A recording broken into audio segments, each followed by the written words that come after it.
look at it in a broad sense. So with our role, so typical private equity or venture capital, because the border is not that big. I mean, typically you would say that venture capital is much more early stage, much more risky. Private equity is when companies are a bit more stable, have cash flows, and need capital to grow.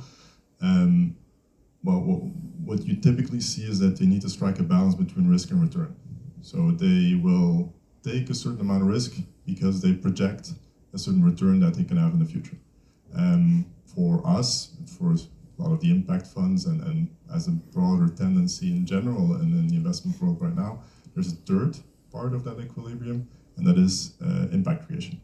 So one part of that impact creation for us is very direct. It is, what is a societal impact going to be around Brussels? And in a broader way, it's also on society as a whole. Are we actually pushing the needle a little bit, a lot, or not at all? And that really depends from sector to sector when you look at investments. There's some sectors that have much lesser focus on impact creation than others.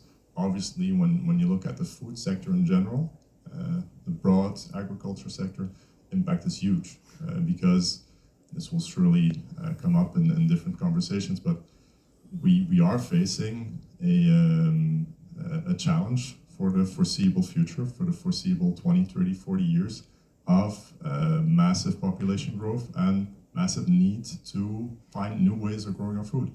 And so all of that caters into a very clear impact story.